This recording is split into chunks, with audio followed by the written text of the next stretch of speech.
Pemirsa, 2 hari sebelum tewas ditembak, Nofriansyah Yosua Huta Barat atau Brigadir J ternyata sempat curhat tak sanggup lagi menjadi ajudan Ferdy Sambo. Curhatan tentang jenuhnya dengan pekerjaan itu diutarakan mendiang Brigadir J kepada rekan sesama ajudannya Daden Miftahul Haq pada 6 Juli 2022 atau 2 hari sebelum tewas.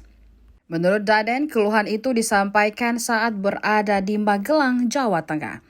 Kala itu Brigadir J dan Daden tengah dalam perjalanan membeli kue dan nasi tumpeng untuk acara hari jadi pernikahan Ferdy Sambo dan Putri Chandrawati. Informasi tersebut disampaikan Daden saat dihadirkan sebagai saksi dalam sidang lanjutan perkara pembunuhan berencana di Pengadilan Negeri Jakarta Selatan pada Selasa 8 November 2022. Ia memberikan kesaksian untuk terdakwa Ferdy Sambo dan Putri Chandrawati. Daden menyebutkan saat itu Brigadir J melontarkan pertanyaan apakah ia merasa jenuh menjadi ajudan Ferdy Sambo. Namun pertanyaan tersebut tidak digubris oleh Daden. Selang beberapa menit, ia mengulang pertanyaannya kepada Daden. Kemudian Daden menjawab, jika saat bekerja pasti ada rasa jenuh, namun kita harus pandai menyiasatinya.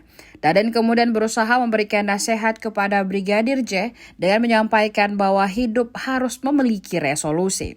Menurut Daden, saat itu ia berikan nasihat tersebut kepada Brigadir J malah menjawab jika dirinya tidak memiliki resolusi. Sebagaimana diketahui, ajudan Ferdy Sambo yaitu Daden Miftahul Haq turut menjadi saksi dalam sidang lanjutan kasus pembunuhan berencana Brigadir J.